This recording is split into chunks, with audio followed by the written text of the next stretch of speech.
नमस्कार दोस्तों, स्वागत है आप सभी विद्यार्थियों का एक बार फिर से बायोमित्रा के इस ऑनलाइन एजुकेशन प्लेटफॉर्म पे।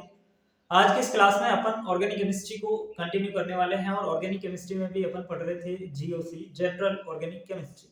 उसके अंदर लास्ट क्लास में हमने इंटरमीडिएट्स यानी कि मध्यवर्ती जो होते हैं उनके बारे में चर्चा की। आज की क्लास में हम एक नया टॉपिक उठाने जा रहे हैं और उसका नाम है टाइप्स ऑफ रिएक्शन, अभिक्रियाओं के प्रकार। और ये आपके लैब असिस्टेंट के सिलेबस में मेंशन कर रखा है। आपने अगर सिलेबस को ढंग से देखा है तो उसमें अभिक्रियाओं के प्रकार से एक टॉपिक है और उसमें तीन प्रकार की रिएक्शन आपके दे रखी हैं। एक योगात्मक अभिक्रिया यानी कि एडिशन रिएक्शन, एक प्रतिस्थापन अभिक्रिया यानी कि सब्स्टिट्यूशन रिएक्शन और एक आपकी विलोपन अभिक्रिया यानी कि एलिमिनेशन रिएक्शन। ये तीन प्रकार की अभिक्रियाएं और इसके अलावा भी एक होती है पुनर्विन्यास प्रकार की अभिक्रिया जो हमारे सिलेबस में नहीं है, तो उसको अपन बिल्कुल नहीं पढ़ेंगे, है ना। तो अपन को टू द पॉइंट ही चलना है, एक्स्ट्रा चीजें नहीं पढ़नी है। आज की क्लास में अपन टाइप्स ऑफ रिएक्शन को स्टार्ट करेंगे और मुख्य जो आज की क्लास के अंदर टॉपिक रहने वाला है वो योगात्मक अभिक्रिया या एडिशन रिएक्शन जो है उसको अपन बड़े ध्यान से बड़े ढंग से पढ़ेंगे। किस प्रकार के सवाल एग्जाम में पूछे जाते हैं और हमें किस प्रकार से जो है उनको अटेंड करना है, सारी चीजें आज की क्लास से आपको कवर हो जाएगी। किसी भी प्रकार की कोई दिक्कत नहीं आएगी। बस ध्यान से आप क्लास को पूरी देखना, जो जो बातें मैं बोल रहा हूँ उसको समझने का प्रयास करना, ठीक है ना। बिल्कुल ऐसे निठल्लों की तरह मत बैठे रहना, जो भी मैं कहूँ उसको एक्टिवली सोचना कि मैं क्या बोल रहा हूँ, ठीक है। तब जाके चीजें आपके बिल्कुल दिमाग में बैठ जाएगी। कोई भी सवाल आए, किसी भी प्रकार का सवाल आए, आपको कोई दिक्कत नहीं होगी, ठीक है बच्चों। तो टाइप्स ऑफ रिएक्शन सबसे पहले मैं आपको बता चुका हूँ। अभिक्रियाओं के प्रकार जो है वो तीन प्रकार की अभिक्रिया होती है। एक बार मैं लिख भी देता हूँ। तीन प्रकार की रिएक्शन होती है। एक इसके अंदर होती है योगात्मक अभिक्रिया, एक इसके अंदर होती है योगात्मक अभिक्रिया। योगात्मक अभिक्रिया को अपन कह सकते हैं एडिशन रिएक्शन। योगात्मक अभिक्रिया को अपन क्या कह सकते हैं? एडिशन रिएक्शन, ठीक है ना, एडिशन रिएक्शन। दूसरी इसके अंदर हो जाती है प्रतिस्थापन अभिक्रिया। प्रतिस्थापन अभिक्रिया, प्रतिस्थापन अभिक्रिया, इसको अपन कहते हैं सब्स्टिट्यूशन रिएक्शन, ठीक है, सब्स्टिट्यूशन रिएक्शन। और तीसरी इसके अंदर हो जाएगी विलोपन अभिक्रिया। विलोपन अभिक्रिया, इन तीनों के बारे में अपन एक एक करके पढ़ेंगे। आज की क्लास में हमारा टॉपिक है योगात्मक अभिक्रिया, एलिमिनेशन रिएक्शन, एलिमिनेशन रिएक्शन। ये तीन प्रकार की अभिक्रियाएं होती हैं, ठीक है, याद रख लोगे। टाइप्स ऑफ रिएक्शन तीन प्रकार की हैं, योगात्मक, प्रतिस्थापन और विलोपन, ठीक है। बहुत आसान है, कुछ भी नहीं है, बहुत आसान है, ठीक है, बस थोड़ा सा आप समझना। सबसे पहले आज हम योगात्मक अभिक्रिया को पढ़ेंगे। एक बार के लिए ये नाम आपके दिमाग में होने चाहिए, इसलिए मैंने लिखा दिए। अब अपन योगात्मक अभिक्रिया को स्टार्ट कर रहे हैं। इन दो को मैं मिटा रहा हूं, ठीक है। मैं शुरू करूं योगात्मक अभिक्रिया। बहुत ही सिंपल भाषा में अगर मैं कहूं योगात्मक अभिक्रिया क्या होती है, तो इसके नाम को ध्यान से पढ़िए, ढंग से पढ़िए, आपको समझ में आ जाएगा। योगात्मक अभिक्रिया यानी कि योग होगा। योगात्मक अभिक्रिया यानी कि योग होगा, इसके अंदर एडिशन होगा, उसको अपन योगात्मक कहते हैं। यानी कि नाम से लगभग ये अभिक्रिया क्लियर हो जाती है। अगर मैं छोटे लेवल पे बात करूं, छोटे स्तर पर बात करूं, 9th 10th की क्लास के अंदर भी आपकी अभिक्रियाओं के प्रकार आते हैं और उसमें भी योगात्मक अभिक्रिया होती है। तो वहां पर जो योगात्मक अभिक्रिया का मतलब ये होता है कि इसमें दो अभिकारक मिलकर के एक उत्पाद का निर्माण करते हैं। यानी कि योग हो रहा है, एडिशन हो रहा है। तो जहां कहीं भी रिएक्शन के अंदर आपको दो रिएक्टेंट दिखें, दो अभिकारक दिखें और एक उत्पाद बन रहा हो, तो वो एक प्रकार की योगात्मक या एडिशन रिएक्शन है। ये इसको सिंपल तरीका है पहचानने का। आपको अगर आपको कहते हैं कि ये अभिक्रिया योगात्मक है, प्रतिस्थापन है या विलोपन है, तो कैसे पहचानोगे? बहुत ही सिंपल तरीका है। जहां पे भी योग हो रहा है, एडिशन हो रहा है, जहां पे भी कोई दो रिएक्टेंट अभिकारक जुड़कर एक उत्पाद को बना रहे होते हैं, उसको अपन क्या कहते हैं? योगात्मक अभिक्रिया कहते हैं। बहुत ही सिंपल सी चीज है। तो यही चीज मैं यहाँ पे आपको लिखा देता हूं कि जब दो अभिकारक मिलकर के एक उत्पाद बनाते हैं, ठीक है ना, जब दो अभिकारक रिएक्टेंट, जब दो अभिकारक मिलकर, अभिकारक की जगह क्रियाकारक भी का हो सकता है, उसमें डरना नहीं है ना, रिएक्टेंट जिसको अपन कहते हैं। जब दो अभिकारक मिलकर एक उत्पाद का निर्माण करते हैं, एक उत्पाद का निर्माण करते हैं, एक प्रोडक्ट बनाते हैं, तो उसको अपन क्या कहते हैं, योगात्मक अभिक्रिया कहते हैं। ये बहुत ही सरल परिभाषा है जो अपन 9th 10th क्लास के अंदर भी पढ़ते आते हैं। ठीक है, एग्जाम्पल को समझाने के लिए अगर मैं कहूं तो जैसे मैंने एक रिएक्शन लिखी C+O2 और इससे हमारा बना CO2।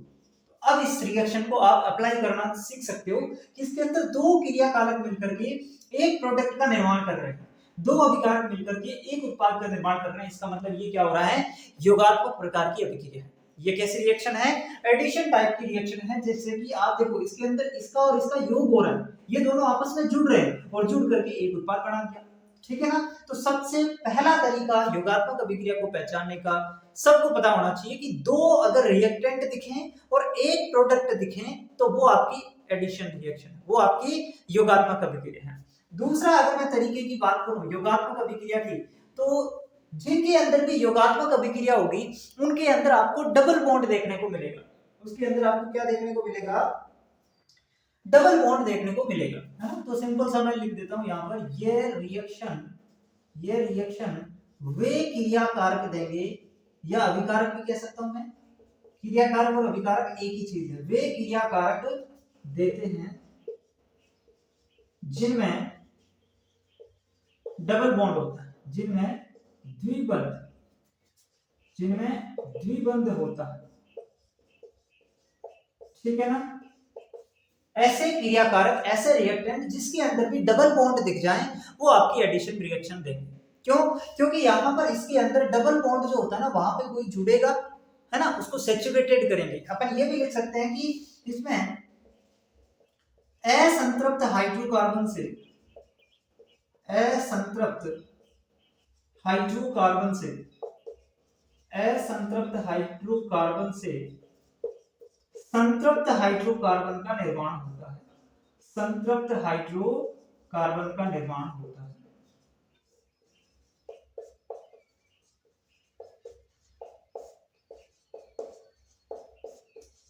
असंतृप्त हाइड्रोकार्बन कौन से होते हैं, अपन हाइड्रोकार्बन चैप्टर पढ़ेंगे, नहीं पता है तो कोई बात नहीं, लेकिन ये एक छोटी सी नॉर्मल सी चीज है, सभी को पता है कि जो एल्कीन और एल्काइन होते हैं उसको अपन अनसैचुरेटेड असंतृप्त हाइड्रोकार्बन कहते हैं, और एल्कीन और एल्काइन से एल्केन बनता है। यानी कि एल्केन क्या होता है, सैचुरेटेड हाइड्रोकार्बन, संतृप्त हाइड्रोकार्बन होता है। तो एल्कीन और एल्काइन से जो है वो एल्केन का निर्माण होना, या फिर मैं यूं कह दूं कि असंतृप्त हाइड्रोकार्बन से संतृप्त हाइड्रोकार्बन का निर्माण होना, वो प्रकार की जो रिएक्शन होती है वो योगात्मक अभिक्रिया होती है।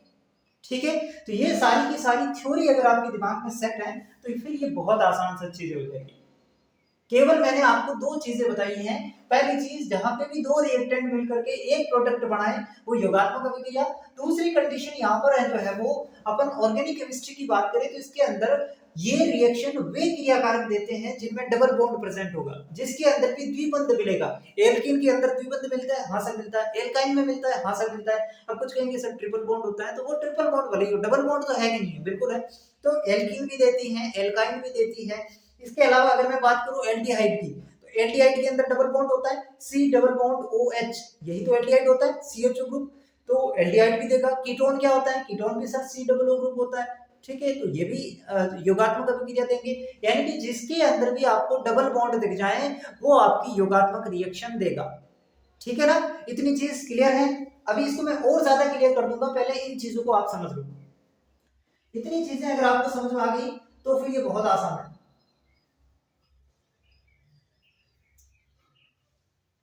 मिटा दो इसको। अब देखो, ये जो योगात्मक अभिक्रिया होती है ना, ये तीन प्रकार की होती है। कोई भी रिएक्शन होगी, चाहे वो योगात्मक हो, चाहे वो आपकी प्रतिस्थापन हो, चाहे वो आपकी विलोपन हो। ठीक है, यानी कि योगात्मक और प्रतिस्थापन, तो ये तीन तीन प्रकार की होती है। तीन तीन प्रकार कौन से सर, एक होती है नाभिक सनी योगात्मक अभिक्रिया, एक होती है इलेक्ट्रॉन सनी योगात्मक अभिक्रिया, और एक होती है मुक्त मूलक योगात्मक अभिक्रिया। यानी कि जो हमने क्या कहते हैं उसको, इंटरमीडिएट्स जो हमने पढ़े थे, मध्यवर्ती जो पढ़े थे, उनके नाम इनके आगे लगा दो, है ना। योगात्मक अभिक्रिया इसका नाम है, इसके आगे नाभिक सनी लगा दो, नाभिक सनी योगात्मक अभिक्रिया, इलेक्ट्रॉन सनी योगात्मक अभिक्रिया, और मुक्त मूलक योगात्मक अभिक्रिया। ये तीन प्रकार की योगात्मक अभिक्रिया होती है। ठीक है, तो वो इतना सिंपल आपको सवाल नहीं देगा कि इसमें योगात्मक है विलोपन है, वो तो आप कोई भी पहचान लोगे कि ये योगात्मक है, ये विलोपन है। ठीक है ना। वो सवाल ऐसे देगा कि निम्न में से कौन सी अभिक्रिया नाभिक सनी योगात्मक है, या फिर इलेक्ट्रॉन सनी योगात्मक है, या फिर बीटा एलिमिनेशन है, या फिर इलेक्ट्रॉन सनी प्रतिस्थापन अभिक्रिया है। इस प्रकार के सवाल बनेंगे और ये बहुत ही आसान है, ये भी बहुत आसान है, मैं अभी आपको सिखा रहा हूं, इसको नोट करो। लिख लिया? चलो अब देखो, ये जो योगात्मक अभिक्रिया होती है ये तीन प्रकार की होती है। कौन कौन सी तीन प्रकार की होती है सर? एक नाभिक सनी योगात्मक अभिक्रिया यानी कि न्यूक्लियोफिलिक एडिशन रिएक्शन, एक आपकी इलेक्ट्रॉन सनी योगात्मक अभिक्रिया यानी कि इलेक्ट्रोफिलिक एडिशन रिएक्शन, और एक आपकी फ्री रेडिकल एडिशन रिएक्शन। ठीक है ना, तीन प्रकार हो जाएंगे इसके। कौन कौन से मैं बता देता हूं। फर्स्ट जो है वो इसके अंदर हो जाएगी नाभिक स्नेही योगात्मक अभिक्रिया, नाभिक स्नेही योगात्मक अभिक्रिया। दूसरी इसके अंदर हो जाएगी इलेक्ट्रॉन स्नेही योगात्मक अभिक्रिया, इलेक्ट्रोफिलिक एडिशन रिएक्शन। और तीसरी हो जाएगी मुक्त मूलक योगात्मक अभिक्रिया, फ्री रेडिकल एडिशन रिएक्शन, मुक्त मूलक योगात्मक अभिक्रिया। ठीक है, मुक्त मूलक योगात्मक अभिक्रिया। अब इसको शॉर्ट के अंदर अपन क्या कहते हैं, जैसे नाभिक सनी योगात्मक अभिक्रिया तो इंग्लिश में क्या कहते हैं, न्यूक्लियोफिलिक एडिशन रिएक्शन, यानी कि इसको अपन NAR बोल सकते हैं। इसको अपन क्या बोल सकते हैं, NAR बोल सकते हैं। बोल सकते कि नहीं बोल सकते, बहुत ही आसान है, न्यूक्लियोफिलिक एडिशन रिएक्शन। वैसे ही इलेक्ट्रॉन सनी योगात्मक अभिक्रिया है जिसको अपन क्या बोल सकते हैं, ER, इलेक्ट्रोफिलिक एडिशन रिएक्शन। और अगर मैं बात करूं मुक्त मूलक योगात्मक अभिक्रिया की, ये क्या हो जाएगी, फ्री रेडिकल एडिशन रिएक्शन। ठीक है ना, ये आपको ध्यान रखना, nucleophilic addition reaction, electrophilic addition reaction और मुक्त मूलक योगात्मक अभिक्रिया FAR, ये तीन प्रकार की रिएक्शन होती है। ठीक है, ये तीन प्रकार की रिएक्शन होती है। अब अपन को देखना है कि नाभिक सनी योगात्मक अभिक्रिया कौन देगा। मैं जो चीज बताऊं उसको रट लेना, उसको समझना, रटना, बस वही करना। नाभिक सनी योगात्मक अभिक्रिया कौन देगा, तो एक कंडीशन तो हमें पता है सर, उसमें डबल बॉन्ड तो होना ही चाहिए, डबल बॉन्ड तो होना ही चाहिए। लेकिन अगर डबल बॉन्ड दे रखा है तो अपन को थोड़ी पता है कि डबल बॉन्ड वाले में ये होगी कि ये होगी कि ये होगी, क्योंकि डबल बॉन्ड से तो हमें केवल इतना पता चलता है कि उसमें योगात्मक अभिक्रिया होगी। डबल बॉन्ड से हम क्या पता लगा पाते हैं कि इसमें योगात्मक अभिक्रिया है। अब योगात्मक में से भी कौन सी है ये थोड़ी पता चल पाता है, तो उसके लिए अपन क्या करते हैं कि जो डबल बॉन्ड है, अगर यहाँ पर किसी के अंदर कार्बोनिल कंपाउंड है, कार्बोनिल यौगिक क्या होते हैं, कार्बोनिल यौगिक होते हैं एल्डिहाइड और कीटोन। अब से बस केवल इतना याद रखना है कि अगर एल्डिहाइड और कीटोन की रिएक्शन कोई भी हो रही है, अगर एल्डिहाइड और कीटोन की कोई भी रिएक्शन हो रही है, कार्बोनिल कंपाउंड इन्हीं को कहते हैं। कार्बोनिल कंपाउंड किसको कहते हैं, एल्डिहाइड और कीटोन को ही कार्बोनिल कंपाउंड कहते हैं। तो अगर कहीं पर एल्डिहाइड और कीटोन की रिएक्शन दिख रही है जिसके अंदर इलेक्ट्रोफाइल और न्यूक्लियोफाइल ऐड हो रहे हैं, तो वहां पर वो रिएक्शन कैसी होंगी, नाभिक सनी योगात्मक अभिक्रिया होगी। पहचान लोगे, बहुत ही सिंपल है, जहां पे भी एल्डिहाइड दिख जाए, जहां पे भी कीटोन दिख जाए, वो आपकी कौन सी हो जाएगी, नाभिक सनी योगात्मक अभिक्रिया होगी। अगर सर बात करें इलेक्ट्रॉन सनी की, तो इसके अंदर आपको ध्यान रखना है कि जो एल्कीन होती है, एल्कीन और एल्काइल, इन दोनों की जितनी भी रिएक्शन होती है, वो सारी की सारी क्या होती है, इलेक्ट्रॉन सनी योगात्मक अभिक्रिया। अपने कोर्स के अंदर भी एल्कीन और एल्काइल है, तो मैं आपको बहुत सारी रिएक्शन इसमें पढ़ाऊंगा, वहां पे आप बहुत अच्छे समझ पाओगे। लेकिन ये इतना भी डिफिकल्ट नहीं है, मैं बस केवल इतनी बात कह रहा हूं, आपको अगर पहचानना हो, पता लगाना हो कि इसमें कौन सी रिएक्शन होगी, तो अगर आपको एल्डिहाइड और कीटोन दिख जाए तो नाभिक सनी योगात्मक अभिक्रिया, और अगर आपको एल्कीन और एल्काइन दिख जाए, इसका मतलब वो कौन सी हो जाएगी, इलेक्ट्रॉन सनी योगात्मक अभिक्रिया हो जाएगी। ठीक है बच्चों, अब आता है मुक्त मूलक योगात्मक अभिक्रिया। ये देखो, मुक्त मूलक योगात्मक अभिक्रिया भी एल्कीन के अंदर ही होती है, लेकिन इसमें एक स्पेशल केस है। मुक्त मूलक योगात्मक अभिक्रिया भी एल्कीन ही दर्शाते हैं, लेकिन एक स्पेशल केस है। वो स्पेशल केस क्या है, एल्कीन की अभिक्रिया HBr से करवानी है, HBr से पेरोक्साइड की उपस्थिति में, पेरोक्साइड की उपस्थिति में। अगर ये कंडीशन कहीं पे दिख जाती है, एक तरफ आपकी एल्कीन है, कोई भी XYZ एल्कीन हो सकती है, उसके साथ HBr की रिएक्शन हो रही है, और इधर आपका जो है वो कोई भी पेरोक्साइड, जैसे कि मैंने लिख दिया H2O2, ये पेरोक्साइड है, तो ये कंडीशन कहीं पे दिख जाए वो मुक्त मूलक योगात्मक अभिक्रिया है। ये कंडीशन अगर कहीं पे दिख जाए वो आपकी मुक्त मूलक योगात्मक अभिक्रिया है। इतना सा आपको ध्यान रखना, ठीक है? इतनी बात समझ में आई आपको? इतनी बात आपको समझ में आई? पहचान लोगे, कोई भी रिएक्शन दे देंगे पहचान लोगे, बहुत ही आसान है, बहुत ही आसान है, कुछ भी नहीं करना। अगर कार्बोनिल कंपाउंड दिख जाए, यानी कि एल्डिहाइड और कीटोन दिख जाए तो नाभिक सनी योगात्मक, एल्कीन और एल्काइन की कोई रिएक्शन दिख जाए इलेक्ट्रॉन सनी योगात्मक अभिक्रिया, और एल्कीन की एक स्पेशल कंडीशन दिख जाए, यानी कि एल्कीन की अभिक्रिया HBr से हो रही है, ये ध्यान रखना, एल्कीन की अभिक्रिया HBr से हो रही है और पेरोक्साइड की उपस्थिति में हो रही है, ये दोनों कंडीशन फुलफिल होनी चाहिए, HBr होना चाहिए और पेरोक्साइड होना चाहिए, तभी वो मुक्त मूलक योगात्मक होगी, ठीक है ना? अगर पेरोक्साइड नहीं है, अगर पेरोक्साइड नहीं है तो यहाँ पर एल्कीन कौन सी रिएक्शन देगी? नॉर्मली इलेक्ट्रॉन सनी योगात्मक अभिक्रिया देती है, एक स्पेशल केस है जिसमें वो मुक्त मूलक वाली देगी, ठीक है? इनको नोट कर लो। अब यहां से आप कोई भी रिएक्शन पहचान पाओगे कि ये रिएक्शन इलेक्ट्रॉन सनी योगात्मक है, नाभिक सनी योगात्मक है या मुक्त मूलक योगात्मक है, पहचान लोगे। बहुत ही सिंपल सा आपको सवाल मिलेगा, ठीक है? चलो अब अपन इनको एक एक करके पढ़ते हैं, पहले नाभिक सनी योगात्मक को पढ़ेंगे, फिर इलेक्ट्रॉन सनी, फिर मुक्त मूलक। एक बार इसको नोट कर लो, फिर अपन आगे बढ़ते हैं।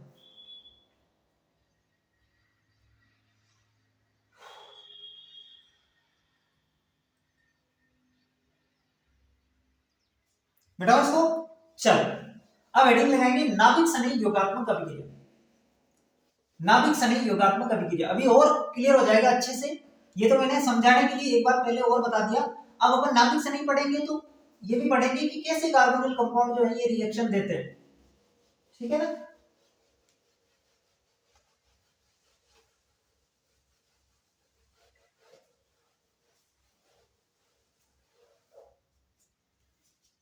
नाभिक सनी योगात्मक अभिक्रिया,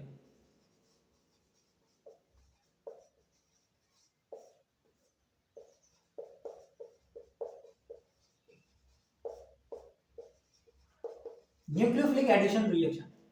नाभिक सनी योगात्मक अभिक्रिया कौन देता है? अभी मैंने बताया कि जितने भी कार्बोनिल कंपाउंड्स हैं, यानी कि एल्डिहाइड और कीटोन है, वो नाभिक सनी योगात्मक अभिक्रिया देते हैं। सर एल्डिहाइड क्या होता है? एल्डिहाइड क्या होता है? एल्डिहाइड का मतलब है C डबल बॉन्ड OH, ये जो ग्रुप होता है इसको अपन एल्डिहाइड कहते हैं। और कीटोन क्या होता है? Ketone sir C double bond O, और इधर भी कोई कार्बन की चेन है, इसमें इस साइड कार्बन की चेन, मतलब वो कितने भी कार्बन हो सकते हैं, 3 4 2 जितने उसकी मर्जी, इसमें इस साइड कार्बन की चेन, इस साइड भी कार्बन की चेन। अगर दोनों साइड कार्बन की चेन है तो उसको कीटोन कहते हैं, बीच में C डबल ग्रुप लगा हुआ है और एक साइड हाइड्रोजन लगा हुआ है और C डबल ग्रुप लगा हुआ है तो उसको एल्डिहाइड कहते हैं। ये छोटी सी बात है, मुझे लगता है आपको सभी को बताया कि एल्डिहाइड और कीटोन क्या होते हैं, ठीक है ना? तो ये चीजें भी आपको पता होनी चाहिए, छोटी मोटी बातें हैं लेकिन बड़ी काम की बात है। अब नाभिक सनी योगात्मक अभिक्रिया क्या होगा? इसके अंदर मान लो ये मेरे पास क्या है? कार्बोनिल कंपाउंड है, ये मेरे पास कोई भी कार्बोनिल कंपाउंड है। क्या ये कार्बोनिल कंपाउंड है? हाँ सर। अगर मैं इस साइड R कर दूं, इस साइड में R कर दूं, इस साइड H कर दूं तो ये एल्डिहाइड बन जाएगा, या फिर मैं इस साइड R और इस साइड भी R रहने देता हूं तो ये हमारा क्या बन जाएगा? कीटोन बन जाएगा। लेकिन अभी अपन इसका एक जनरल ट्रेंड समझते हैं, इसको नहीं लिखेंगे, ठीक है ना? तो ये अपना क्या है? Carbonyl compound. अब यहाँ पर एक चीज समझने वाली बात ये है कि हम क्यों कहते हैं कि ये नाभिक सनी है, ये इलेक्ट्रॉन सनी है। इसका मतलब क्या है? इसका मतलब सिंपल सा इतना है कि अगर रिएक्टेंट पर पहले जो है वो नाभिक सनी आक्रमण करता है तब तो वो नाभिक सनी योगात्मक अभिक्रिया, और अगर पहले इलेक्ट्रॉन सनी आक्रमण करता है तो वो इलेक्ट्रॉन सनी योगात्मक अभिक्रिया। समझ में आई मेरी बात? अगर जो अभिकारक है उस अभिकारक पर पहले कौन अटैक कर रहा है, जो भी पहले अटैक करेगा वो उस रिएक्शन का नाम होगा। अगर न्यूक्लियोफाइल पहले अटैक कर रहा है तो न्यूक्लियोफिलिक एडिशन रिएक्शन, और अगर इलेक्ट्रोफाइल पहले अटैक कर रहा है तो इलेक्ट्रोफिलिक एडिशन रिएक्शन। तो नाम किसके बेसिस पे दिया गया है? पहले कौन अटैक कर रहा है इसके आधार पर हमने नाम दिए। तो यहाँ पर नाम दिया गया है नाभिक सनी योगात्मक अभिक्रिया, यानी कि पहले कौन अटैक करेगा? नाभिक सनी। न्यूक्लियोफाइल अटैक करेगा, पहले इसके अंदर कौन अटैक करेगा, न्यूक्लियोफाइल अटैक करेगा, न्यूक्लियोफाइल अटैक करेगा। कैसे अटैक करेगा, देखो न्यूक्लियोफाइल कहां पे अटैक करेगा, ये जो डबल बॉन्ड है, ये जो डबल बॉन्ड के इलेक्ट्रॉन है, ये डबल बॉन्ड के इलेक्ट्रॉन इस पे चले जाएंगे। सर आपको कैसे पता इस पे चले जाएंगे, क्योंकि मान लो इधर मान लो CH3 ग्रुप है, और CH3 ग्रुप क्या होता है आप सभी को मैंने बताया, CH3 एल्किल ग्रुप जो होता है वो प्लस आई इफेक्ट वाला होता है, मतलब वो इलेक्ट्रॉन विकर्षी समूह है, इलेक्ट्रॉन को क्या करता है, धक्का देता है, इलेक्ट्रॉन को धक्का देता है, यही तो काम करता है, इलेक्ट्रॉन को धक्का देने का काम करता है। तो अगर ये इलेक्ट्रॉन को पीछे से धक्का लगा रहा है, अगर ये इलेक्ट्रॉन को पीछे से धक्का लगा रहा है तो इलेक्ट्रॉन किस तरफ जाएंगे, आगे की तरफ जाएंगे। अगर इलेक्ट्रॉन आगे की तरफ जाते हैं, इलेक्ट्रॉन सारे के सारे इस पे आ गए तो इस पे नेगेटिव चार्ज आ जाएगा और इस पे अपना क्या आ जाएगा, पॉजिटिव चार्ज आ जाएगा। क्या इतनी सी बात समझ में आई? अभी तक जितनी बात मैंने कही क्या आपको समझ में आई? मैंने कहा ये कार्बोनिल कंपाउंड्स है, कार्बोनिल कंपाउंड्स हैं क्योंकि नाभिक सनी योगात्मक अभिक्रिया कौन देते हैं, कार्बोनिल कंपाउंड, ये हमें पता है। दूसरी बात मैंने कही कि नाभिक सनी नाम ही इसलिए दिया जाता है ताकि इसके ऊपर न्यूक्लियोफाइल पहले अटैक करे, इसलिए इसका नाम नाभिक सनी है। तो पहले हम न्यूक्लियोफाइल का अटैक करवाएंगे। अच्छा न्यूक्लियोफाइल अटैक कहां करेगा सर, कैसे पता चलेगा? तो ये जो डबल बॉन्ड है, ये डबल बॉन्ड किस तरफ जाएगा, ये देखो डबल बॉन्ड किस तरफ जाएगा, ऑक्सीजन पे जाएगा, डबल बॉन्ड के इलेक्ट्रॉन ऑक्सीजन पे जाएंगे। क्यों सर? क्योंकि पीछे जो है ना वो एल्किल ग्रुप लगे हुए हैं, एल्किल समूह लगे हुए हैं, और एल्किल समूह जो होते हैं वो इलेक्ट्रॉन विकर्षी समूह होते हैं। विकर्षी का मतलब इलेक्ट्रॉन को धक्का देते हैं, समझ रहे मेरी बात को? तो अगर ये पीछे से इलेक्ट्रॉन धक्का दे रहे हैं तो इलेक्ट्रॉन आगे जाएंगे, नॉर्मल सी बात है। इलेक्ट्रॉन आगे गए, ऑक्सीजन पे इलेक्ट्रॉन आ गए तो ऑक्सीजन पर नेगेटिव चार्ज और कार्बन पे क्या आ गया, पॉजिटिव चार्ज। इतनी बात क्लियर? अब मुझे देख के बताइए न्यूक्लियोफाइल कार्बन पे जाएगा या ऑक्सीजन पे जाएगा, न्यूक्लियोफाइल कार्बन पे जाएगा या ऑक्सीजन पे जाएगा, बताओ किस पे जाएगा, न्यूक्लियोफाइल किस पे जाएगा? ऑब्वियसली बात है यार, न्यूक्लियोफाइल जो है, न्यूक्लियोफाइल क्या है, नाभिक सनी यानी कि इलेक्ट्रॉन धनी, तो जहां पर इलेक्ट्रॉन की कमी है वहां पे अटैक करेगा। ये हमने जब इलेक्ट्रोफाइल न्यूक्लियोफाइल पढ़े तब बहुत अच्छे से समझा कि न्यूक्लियोफाइल नाभिक सनी एक इलेक्ट्रॉन धनी केंद्र है, तो ये आक्रमण कहां पे करेगा, इलेक्ट्रॉन न्यून केंद्र पर। इलेक्ट्रॉन की कमी कहां पे है, जहां पे प्लस चार्ज होता है, या फिर यूं समझ सकते हो कि माइनस वाला प्लस पे अटैक करेगा, है ना। समान चार्ज जो होते हैं उनके बीच में क्या होता है, रिपल्सन होता है, विपरीत चार्जों के बीच में आकर्षण होता है, विपरीत आवेशों के मध्य आकर्षण होता है। तो माइनस वाला प्लस पे अटैक करेगा, माइनस वाला प्लस पे अटैक करेगा। तो कुल मिला के हमारे पास ये जो कार्बन है, इस कार्बन पर ऑक्सीजन पहले से था और दो कंपाउंड इसके साथ पहले से जुड़े हुए हैं और न्यूक्लियोफाइल इसके अंदर और ऐड हो गया। या फिर इसको नहीं समझ पा रहे हो, मैं इसी स्टाइल में लिख देता हूं, ये अपना सी, ये सी और ये हमारा O और ये हमारा NU। समझ गए मेरी बात को? चलो इतनी बात समझ में आई। न्यूक्लियोफाइल किस पे अटैक करेगा, कार्बन पर। न्यूक्लियोफाइल ने किस पे अटैक किया, कार्बन पर, ठीक है ना। और ऑक्सीजन पे हमारा क्या है, नेगेटिव चार्ज है। ऑक्सीजन पे अभी भी क्या है, इसको थोड़ा सा मैं ढंग के बढ़ा देता हूं, ये हमारा कार्बन, ऑक्सीजन पर नेगेटिव चार्ज क्योंकि बॉन्ड के इलेक्ट्रॉन इस पे आ गए, ठीक है ना। ये इसके ऊपर पहले से जुड़े हुए हैं और ये इसके ऊपर न्यूक्लियोफाइल आकर के जुड़ गए, ठीक है ना। क्या इतनी बात आपको समझ में आई? यस सर समझ में आई। पहले जो हमको न्यूक्लियोफाइल ने अटैक किया, अब इसके ऊपर अटैक करेगा कौन, इलेक्ट्रोफाइल।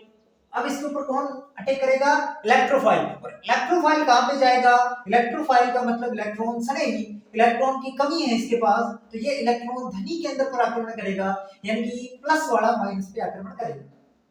माइनस वाले ने प्लस पे किया, प्लस वाला माइनस पे करेगा, यानी कि प्लस माइनस चलेगा, ठीक है ना। तो ये O के साथ जुड़ेगा, यहाँ पे ये C डबल बॉन्ड, ये न्यूक्लियोफाइल, ये आपका OE, ये इसके अंदर फाइनल प्रोडक्ट बनता है।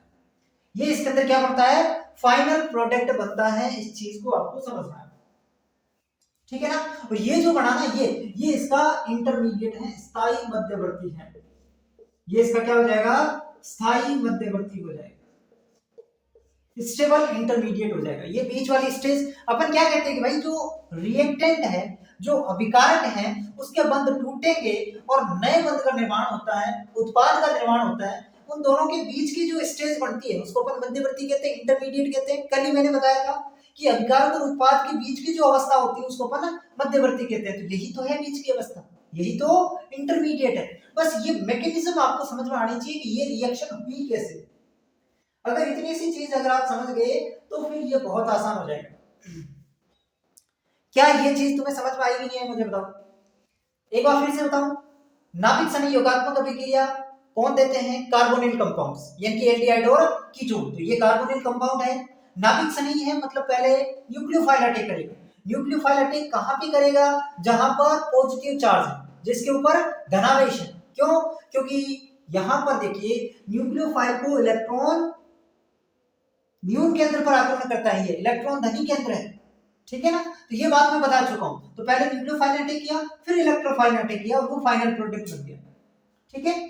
अब यहाँ पे एक चीज ये पूछी जाती है कि नाभिक संयोगात्मक अभिक्रिया की जो दर है, रेट है, वो किस पे डिपेंड करेगी?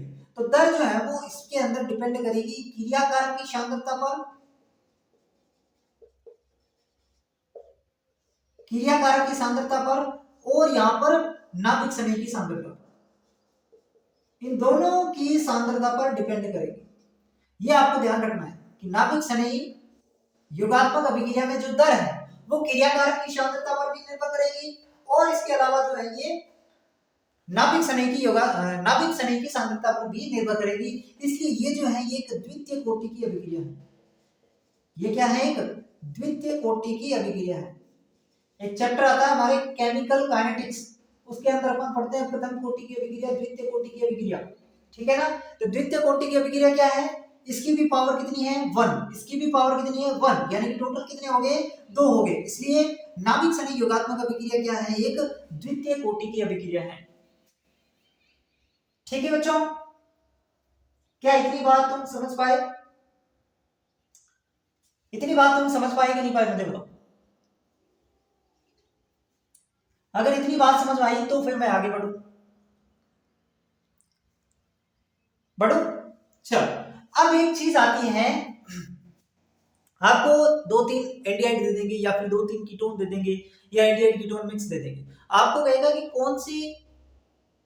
कौन से यौगिक की नाभिक संयोग योगात्मक अभिक्रिया के प्रति सबसे ज्यादा क्रियाशीलता है, यह क्रियाशीलता का क्रम बताइए। तो क्रियाशीलता कैसे निकालोगे? रिएक्टिविटी कैसे निकालोगे? कैसे पता चलेगा कि इसकी क्रियाशीलता ज्यादा है, इसकी क्रियाशीलता कम है? कैसे पता लगाओगे? सर आपने बताया नहीं कैसे लगाएंगे, मैं बता रहा हूं, उसको नोट करो। एक बार इन चीजों को नोट कर लो, फिर मैं बता रहा हूं।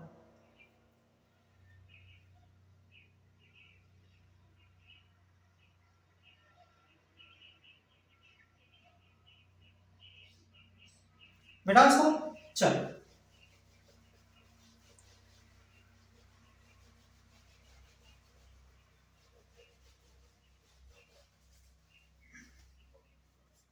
एक एग्जांपल मैं लिखता हूं, H C double bond O H CH3 C double bond O H CH3 C double bond O CH3। ये 3 कंपाउंड हमारे सामने, 1 2 3। आपसे पूछा गया है इनमें सबसे ज्यादा रिएक्टिविटी किसकी होगी, या आपसे पूछ लिया सबसे कम क्रियाशीलता किसकी होगी, या फिर क्रियाशीलता का क्रम ही बता दो, तो कैसे निकालोगे बताओ? बहुत आसान सी चीज है, कुछ भी नहीं करना। सबसे पहले आपको यह ध्यान रखना है कि इसके अंदर जो क्रियाशीलता होती है, इसके अंदर क्रियाशीलता जो होती है वो किस पे डिपेंड करेगी? क्रियाशीलता किस पे डिपेंड करेगी? कार्बन पर धनावेश, कार्बन पर धनावेश के समानुपाती है। कहने का मतलब यह है कि धनावेश की मात्रा जितनी ज्यादा होगी क्रियाशीलता उतनी ही ज्यादा,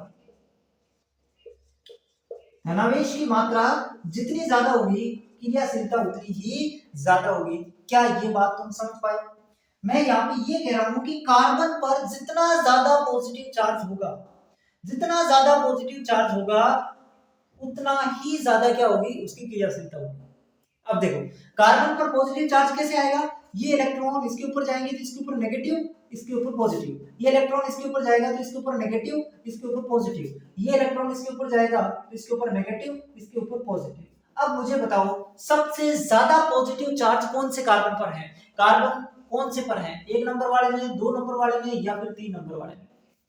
सबसे ज्यादा पॉजिटिव चार्ज कौन से कार्बन पर है? सोचो जरा, दिमाग लगाओ। सबसे ज्यादा, ये मैंने पढ़ाया है मैंने, बताओ कौन से कार्बन पर सबसे ज्यादा पॉजिटिव चार्ज है? फर्स्ट वाले पे। कौन से पे है? फर्स्ट वाले पे। क्यों है सर? देखो CH3 ग्रुप क्या होता है? CH3 ग्रुप क्या होता है सर? एल्किल ग्रुप तो इलेक्ट्रॉन विकर्षी समूह होता है सर, प्लस आई इफेक्ट वाला होता है सर, होता है प्लस आई इफेक्ट वाला होता है। और आपको मैंने बताया था कि ये अगर इलेक्ट्रॉन विकर्षी समूह है, इलेक्ट्रॉन को धक्का दे रहा है, मतलब इलेक्ट्रॉन इसको दे रहा है, इस कार्बन को ये क्या कर रहा है? इलेक्ट्रॉन दे रहा है। कार्बन के पास इलेक्ट्रॉन की कमी है तब प्लस चार्ज आता है, कार्बन पर इलेक्ट्रॉन की कमी है तभी तो प्लस चार्ज आया।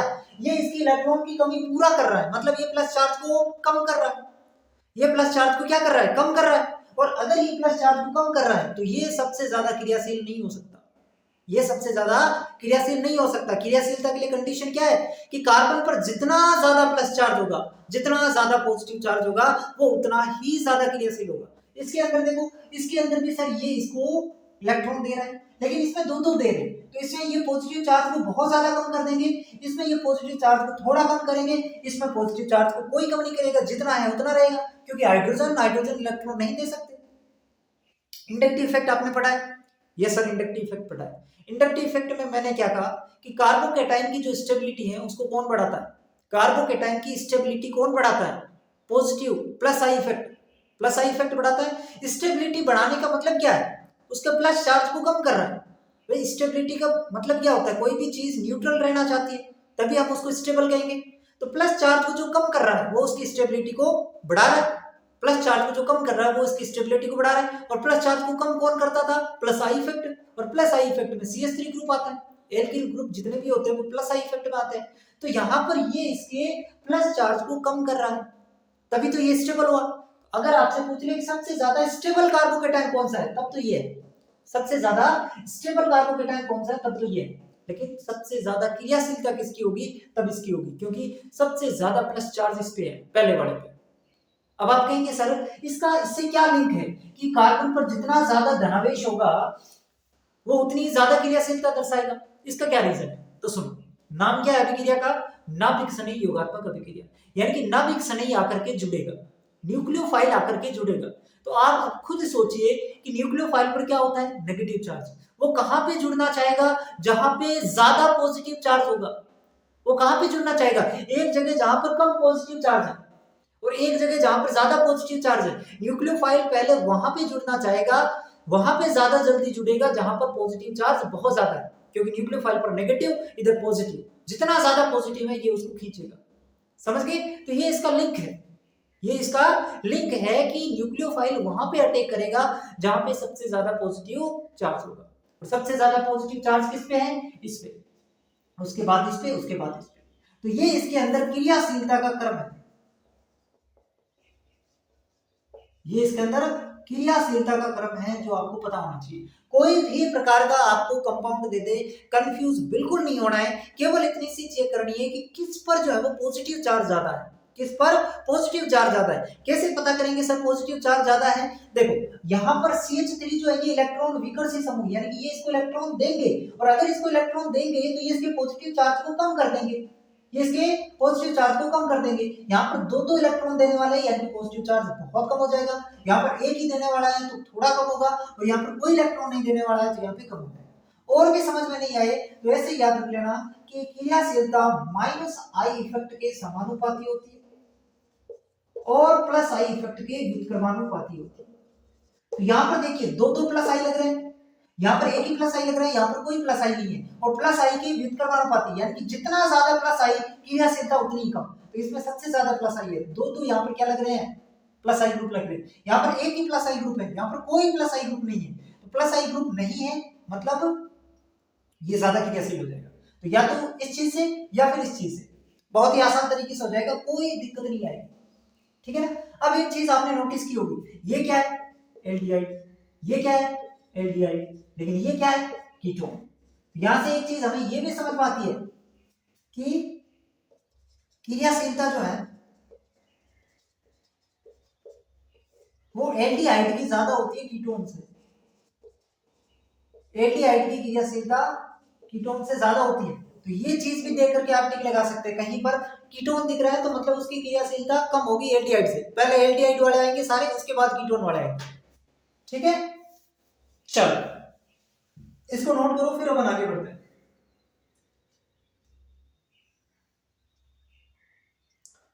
एक मैं एग्जांपल और बता देता हूं इसके अंदर क्रियाशीलता का, फिर अपन आगे बढ़ते हैं। इसको नोट कर लो। ये समझ में आया कि नहीं आया मुझे ये बताओ, क्रियाशीलता बता दोगे? इसमें दो ही तरीके के सवाल बनेंगे, या तो वो आपसे पूछेगा कि निम्न में से कौन सा यौगिक नाभिक सनी योगात्मक अभिक्रिया दे रहा है, ठीक है। पहला सवाल तो ये बनेगा, आपको पहचानना आना चाहिए, और दूसरा सवाल क्रियाशीलता को लेकर के बनेगा, ठीक है। दूसरा सवाल क्रियाशीलता को लेकर के बनेगा, बस ये दो ही सवाल बनते हैं। अब क्रियाशीलता के अंदर एक एग्जांपल मैं आपको और दूं। क्रियाशीलता में अगर मैं आपको एक एग्जांपल और देता हूं, CH3 C double bond H,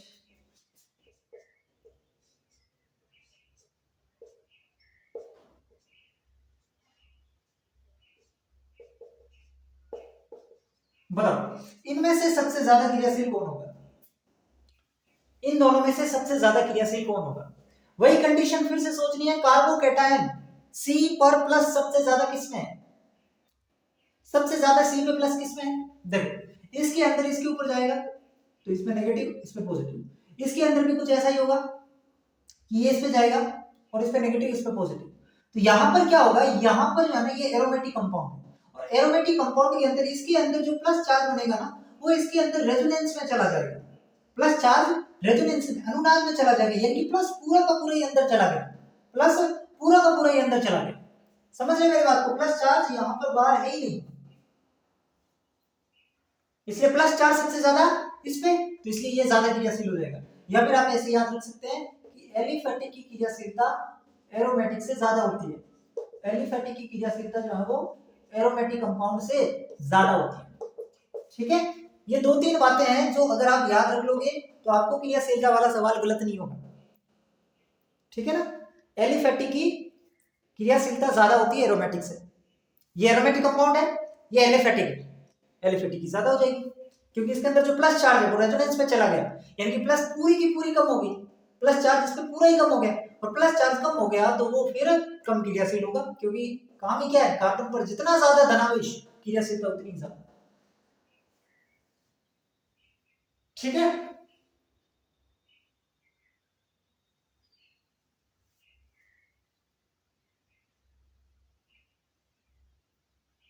चलिए बता दो।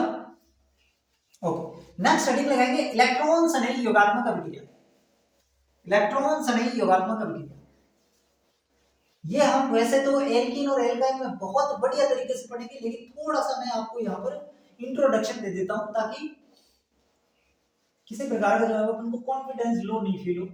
बाकी अपन एल्कीन और एल्काइन पढ़ेंगे दोनों बेहतरीन तरीके से, तो वो जितनी भी एल्कीन और एल्काइन की केमिकल प्रॉपर्टीज हैं, जितनी भी रिएक्शंस होती है, वो सारी की सारी कैसी होती हैं, इलेक्ट्रॉन सनई योगात्मक अभिक्रिया होती है। लेकिन फिर भी अपन समझने का प्रयास करते हैं, हेडिंग लगाएंगे इलेक्ट्रॉन सनई योगात्मक अभिक्रिया।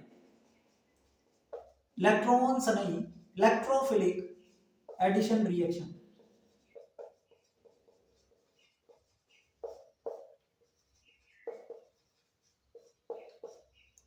ठीक है। इलेक्ट्रॉन सनई योगात्मक अभिक्रिया कौन देते हैं, कौन देते हैं इलेक्ट्रॉन सनई योगात्मक अभिक्रिया? अभी मैंने बताया था पिछली क्लास में नहीं, थोड़ी देर पहले जब क्लास स्टार्ट हुई थी। एल्कीन और एल्काइन, एल्कीन और एल्काइन ही तो इलेक्ट्रोफिलिक एडिशन रिएक्शन देते हैं। कैसे देते हैं इसको समझो। देखो एल्कीन और एल्काइन, मैंने यहां पर ले लिया एल्कीन, ये C डबल बॉन्ड C, ये क्या है, एल्कीन है, ये देगा। अब यहाँ पे नाम से पता चल रहा है इलेक्ट्रॉन सनई योगात्मक अभिक्रिया है, यानी कि पहले अटैक किसने किया होगा, इलेक्ट्रोफाइल ने किया होगा। पहले अटैक किसने किया, इलेक्ट्रोफाइल ने किया। तो यहाँ पर जो है वो इलेक्ट्रोफाइल पहले अटैक करेगा। सर यहाँ पर इलेक्ट्रोफाइल किस पे अटैक करेगा, नेगेटिव वाले पे करेगा। सर नेगेटिव वाला कैसा पता लगेगा, बंद इलेक्ट्रॉन इस तरफ भेज दो। सर हम तो इस तरफ भेजना चाहते हैं, भले ही भेज दो, कोई फर्क नहीं पड़ता इसमें, जब तक एसिमेट्रिकल एल्कीन नहीं होती है कोई फर्क नहीं पड़ता, ठीक है ना। तो इसके अंदर मैंने बंद की इलेक्ट्रॉन इस तरफ भेज दिए, इसके ऊपर पॉजिटिव आ गया, इसके ऊपर नेगेटिव आ गया, कैसे होगा देखो।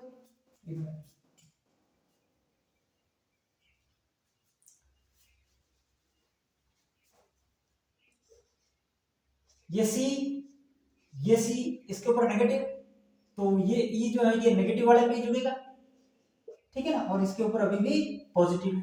अब यहाँ पर क्या हो जाएगा, इलेक्ट्रोफाइल ने अटैक कर दिया, उसके बाद न्यूक्लियोफाइल अटैक करेगा। न्यूक्लियोफाइल कहाँ पे अटैक करेगा, प्लस वाले पे, यानी कि सी एक पर तो न्यूक्लियोफाइल जुड़ गया और एक पर इलेक्ट्रोफाइल जुड़ गया। ये आपकी कंडीशन बन जाएगी, ये आपकी इसके अंदर क्या बन जाएगी, कंडीशन बन जाएगी। और ये इसके अंदर मध्यवर्ती के रूप में क्या बनता है, मध्यवर्ती के रूप में इसमें कार्बोकैटायन बनता है। ये रहा कार्बोकैटायन, ठीक है ना, ये इसका इंटरमीडिएट है और ये इसका फाइनल प्रोडक्ट है, ये इसका रिएक्टेंट है। रिएक्शन समझ में आई, मैकेनिज्म समझ में आई, कुछ भी नहीं है, बहुत आसान है। इलेक्ट्रॉन संयुगात्मक अभिक्रिया कौन देते हैं, एल्कीन। नाम इलेक्ट्रॉन से नहीं है, पहले कौन अटैक करेगा, इलेक्ट्रोफाइल। कहां पे अटैक करेगा, इलेक्ट्रोफाइल पॉजिटिव चार्ज होता है, नेगेटिव वाले पे अटैक करेगा, ठीक है सर। इलेक्ट्रोफाइल के बाद न्यूक्लियोफाइल अटैक कर देगा। अटैक यहाँ पे दोनों करेंगे, इलेक्ट्रॉन सनी का मतलब ये नहीं है कि केवल इलेक्ट्रोफाइल अटैक करेगा, नाभिक सनी का मतलब ये नहीं है केवल नाभिक सनी अटैक करेगा, नहीं। इलेक्ट्रोफाइल का मतलब पहले इलेक्ट्रोफाइल अटैक करेगा, बाद में नाभिक सनी। और नाभिक सनी योगात्मक अभिक्रिया का मतलब पहले नाभिक सनी अटैक करेगा, फिर इलेक्ट्रोफाइल अटैक करेगा। अटैक दोनों ही करेंगे, लेकिन पहले कौन सा कर रहा है उसके बेसिस पे ये नाम दिया गया, ठीक है। तो ये चीज आपको समझनी है।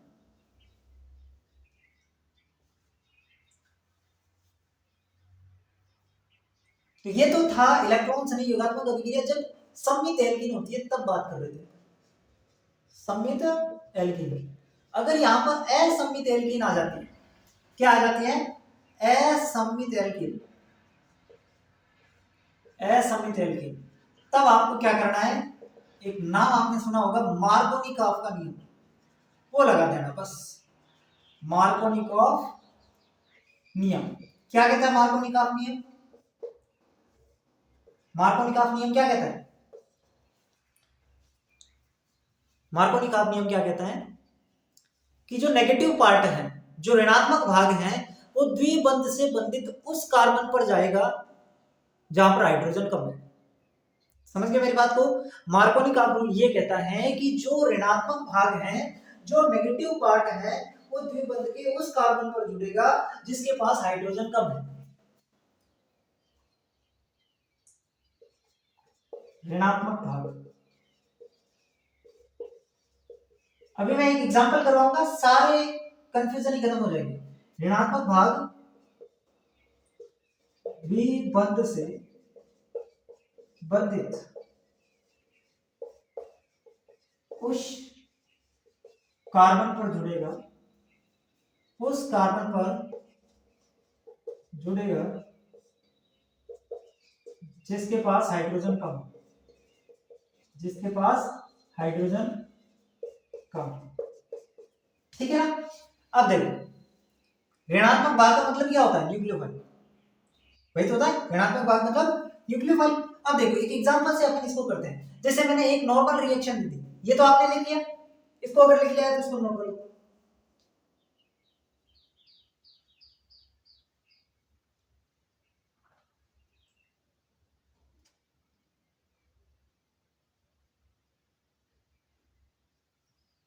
लिख लिया, चल।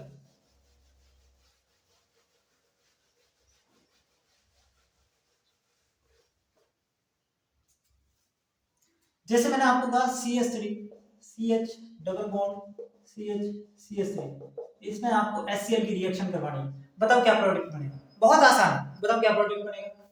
सबसे पहले कुछ भी नहीं करना, इस प्रकार की रिएक्शन देती होती है ना, कुछ भी नहीं करना, ये जो आपको दे रखा है ना इलेक्ट्रोफाइल न्यूक्लियोफाइल, इसमें से आपको इसको प्लस माइनस में तोड़ना है। तो H क्या होता है प्लस और Cl क्या होता है माइनस, इतना सा काम तो कर दोगे। जो जो मैं बता रहा हूँ वो स्टेप फॉलो करनी है, कोई भी रिएक्शन दे दे घबराना नहीं है, कोई भी रिएक्शन दे दे घबराना नहीं है। अपन को पहले ये जो दे रखा है इसको प्लस माइनस में तोड़ना है, कर लो कितना सा काम। सर H प्लस होता है Cl माइनस होता है, H प्लस होता है Cl माइनस होता है, यही होता है, यस सर यही होता है। अब यहाँ पे दिक्कत ये आती है कि सर H कहाँ पे जोड़ना है, Cl कहाँ पे जोड़ना है, H कहाँ पे जोड़ना है, Cl कहाँ पे जोड़ना है। तो इसके अंदर तो कोई दिक्कत वाली बात ही नहीं है, सिमेट्रिकल एल्कीन है बिल्कुल। देखो यहाँ पे अगर मैं इसको बराबर भागों में काटूं, ठीक है ना, तो मतलब बीच में से लाइन खींचू, दो बराबर भागों पड़ जाएगी, मतलब ये सिमेट्रिकल एल्कीन है। और सममित एल्कीन के अंदर आपको डरने की कोई बात नहीं है, जिस कार्बन पर चाहे आप हाइड्रोजन जोड़ सकते हैं और जिस कार्बन पर चाहे आप क्लोरीन जोड़ सकते हैं। जिस कार्बन का मतलब ये नहीं है कि आप इस पे जोड़ दें और इस पे जोड़ दें, नहीं, डबल बॉन्ड से बंधित कार्बन, डबल बॉन्ड से बंधित जो दो कार्बन है जोड़ना उसी पर है, डबल बॉन्ड से बंधित कार्बन पर ही काम होगा, इस चीज को नोट करना, कई बच्चे इसमें भी गलती करते हैं कि यहाँ पे हाइड्रोजन जोड़ दिया ना, डबल बॉन्ड जो है ना उस डबल बॉन्ड से बंधित कार्बन पर ही जोड़ना है, एक पे हाइड्रोजन एक पे Cl, तो इसमें आपकी जो मर्जी वहां पे जोड़ दो। जैसे कि मैंने देखो ये CH3 ये CH2, यहाँ पे मैंने हाइड्रोजन जोड़ दिया, फिर सिंगल बॉन्ड, फिर मैंने CH और इसके ऊपर मैंने Cl जोड़ दिया और फिर ये CH3, ये प्रोटीन का कोई दिक्कत नहीं। अब मैं इसको चाहूं तो ऐसे भी लिख सकता हूं, मैंने ऐसे लिख दिया CH3 CH, इसके ऊपर मैंने दिया Cl जोड़ दिया और ये मैंने कर दिया CH2 और ये मैंने CH3 कर दिया। तो चाहे ये प्रोडक्ट बनो चाहे ये प्रोडक्ट बनो कोई फर्क नहीं पड़ता, एक ही तो चीज है, दोनों एक ही चीज है। IUPAC नाम लिख कर चेक कर लो, IUPAC नाम लिख के चेक कर लो, एक ही चीज बन रही है। भाई IUPAC नाम लिखोगे तो इधर से गिनती करोगे 1 2 3 4, इसमें इधर से कर लोगे 1 2 3 4, 2 पे क्लोरीन आ रहा है सब। तो ये चीज आपको समझनी है कि अगर सममित एल्कीन हो तो उसके अंदर हमें डरना नहीं है, जहां पे हमारा मन करेगा वहां पे हम जोड़ेंगे। लेकिन दिक्कत तब आती है जब एसिमेट्रिकल एल्कीन हो। असममित एल्कीन अगर आपको दे दें, जैसे कि मैंने आपको दे दिया CH3 CH double bond CH2, समझ गए? तो अब इसके अंदर दिक्कत आएगी। क्यों आएगी दिक्कत? क्यों दिक्कत आएगी? क्योंकि सर इसके अंदर जो है वो एसिमेट्रिकल एल्कीन है, असममित एल्कीन, हम जहां चाहे हाइड्रोजन और जहां चाहे क्लोरीन नहीं जोड़ सकते। इसके अंदर अगर मैं HCl की रिएक्शन करवाऊं तो यहाँ पे मेरी मर्जी नहीं चलेगी कि मैं जहां पे चाहूंगा वैसा करूंगा, नहीं। इसके अंदर आपको मार्कोनी का रूल फॉलो करना है। मार्कोनी का रूल क्या कहता है कि ऋणात्मक भाग नेगेटिव पार्ट, तो सबसे पहले तो मैंने क्या कहा, ऐसे रिएक्शन दे दे उसको दो पार्ट में तोड़ दो, एक पॉजिटिव पार्ट एक नेगेटिव पार्ट। तो इसके अंदर ऋणात्मक भाग कौन सा हो गया? Cl-। ऋणात्मक भाग द्विबंध से बंधित, ये है द्विबंध से बंधित, उस कार्बन पर जुड़ेगा जिसके पास हाइड्रोजन कम है। तो द्विबंध से बंधित ये दो कार्बन है, हाइड्रोजन कम किसके पास है? सर इसके पास है, मतलब जो क्लोरीन है ऋणात्मक भाग जो है वो इसके ऊपर जुड़ेगा, यानी कि यहाँ पे ये बनेगा CH3 CH Cl CH3, क्योंकि दो हाइड्रोजन पहले से, एक हाइड्रोजन ये वाला आ जाएगा, ठीक है ना। बाकी पे अपने आप हाइड्रोजन चला जाएगा, ये अपन को सोचने की बात नहीं, एक पे क्लोरीन आया तो दूसरे पे हाइड्रोजन चला जाएगा। तो ये इसके अंदर मुख्य उत्पाद बनता है, ये इसके अंदर क्या बनता है? मुख्य उत्पाद बनता है। ऐसे नहीं है कि दूसरा वाला प्रोडक्ट नहीं बनता, बनता वो भी है लेकिन वो लेस अमाउंट में बनता है। जैसे कि दूसरा कौन सा बनेगा इसमें? CH3 CH2 CH2 Cl, ये भी बनता है लेकिन ये कैसा बनेगा? लेस, ठीक है ना, ये कम मात्रा में बनेगा। और अपन से सवाल हमेशा पूछेगा कि निम्न में से मुख्य उत्पाद कौन सा है, ये नहीं पूछेंगे, ठीक है ना। तो याद केवल इसी को रखना है, बढ़ेगा वो भी लेकिन कम मात्रा में, बहुत कम मात्रा में, वो अपन से नहीं पूछेगा। मुख्य उत्पाद कौन सा हो जाएगा? ये वाला हो जाएगा। कैसे आया? कैसे आया? मार्कोनी का रूल से। अब सर हमें तो इसकी मैकेनिज्म बताओ, ऐसा कैसे हुआ? मैकेनिज्म बताओ सर, बताओ। चलो बैठा दो इसको, ओके। इसी चीज की मैं मैकेनिज्म करके बताता हूं आपको। मेरे पास क्या है? मेरे पास है CH3 CH double bond CH2, इसकी रिएक्शन मुझे HCl से करवानी है। पहला काम क्या करना है? H+Cl-, ये कर दिया। अब अपन को नहीं पता, मार्कोनी का रूल हमने नहीं लिखा है, हमें तो केवल क्या करना है, हमें तो केवल देखना है कि डबल बॉन्ड किस तरफ जाएगा, डबल बॉन्ड किस तरफ जाएगा। मुझे बताओ इसमें डबल बॉन्ड किस तरफ जाएगा।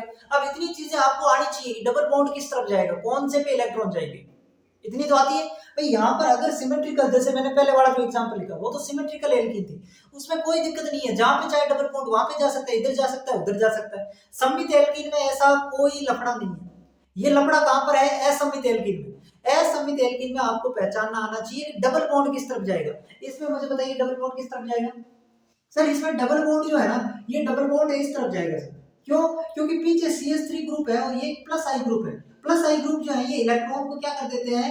इलेक्ट्रॉन को धक्का देते हैं। अगर ये पीछे से इलेक्ट्रॉन को धक्का देगा तो इलेक्ट्रॉन इसके ऊपर जाएगा, यानी कि इसके ऊपर नेगेटिव चार्ज और इसके ऊपर क्या आएगा?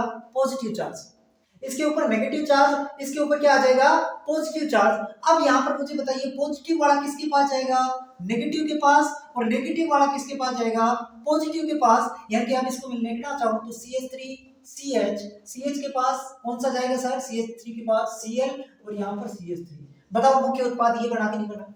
तो चाहे आप इस मार्कोनी का रूल से करो चाहे आप कॉन्सेप्ट से करो, दोनों का आंसर एक ही आना है, दोनों का आंसर एक ही आना है। समझ गए मेरी बात को? अब मार्कोनिकॉफ रूल जो है कई जगह पर अप्लाई नहीं होता, ज्यादातर अप्लाई हो जाएगा, लेकिन कुछ एक जगह पर अगर मार्कोनिकॉफ रूल अप्लाई नहीं होता है तो वहां पर आपको ये बस पता होना चाहिए। ठीक है, चलो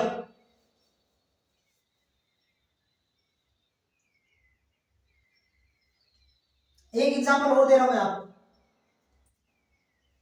जैसे मैंने आपको ये दे दिया,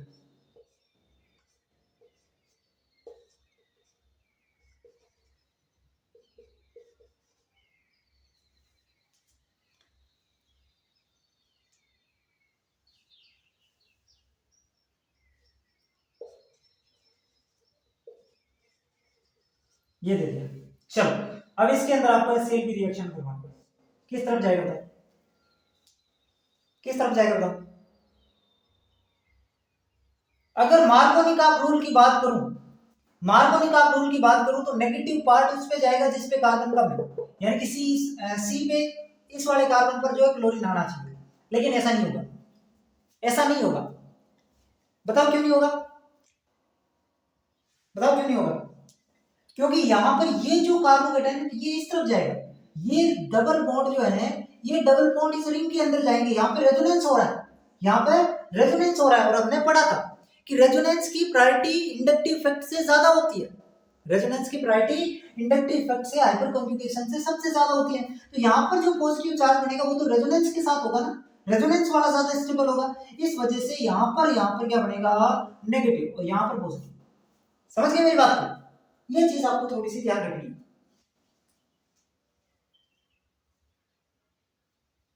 ठीक है, चलो क्या प्रोडक्ट बनेगा इसमें, इसके साथ Br लगेगा और इसके साथ हाइड्रोजन, ठीक है, फिर एक CH3 इधर वाला, एक CH3 इधर वाला, ये प्रोडक्ट बनेगा इसमें। इस चीज को याद रखना, इंपॉर्टेंट, क्योंकि बच्चे इस प्रकार के सवाल में गलती करते हैं, मार्कोनिकॉफ रूल लगाएंगे, मार्कोनिकॉफ से गलत हो जाएगा, क्योंकि यहाँ पर रेजोनेंस, और रेजोनेंस से जो कार्बोकेटाइन बन रहा है वो ज्यादा स्टेबल बन रहा है, रेजोनेंस वाला कार्बोकेटाइन है वो ज्यादा स्टेबल बनेगा, ये वाला कार्बोकेटाइन बनेगा अगर मान लो अपन ने इसको इधर भेज दिया, ठीक है ना, तो ये वाला कार्बोकेटाइन ज्यादा स्टेबल बनेगा, इस चीज को ध्यान रखना।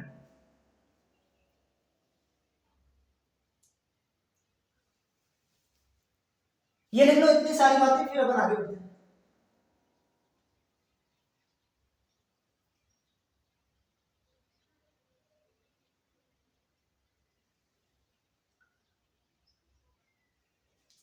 बैठा दो इसको, बैठा दो, नोट कर लो इसको।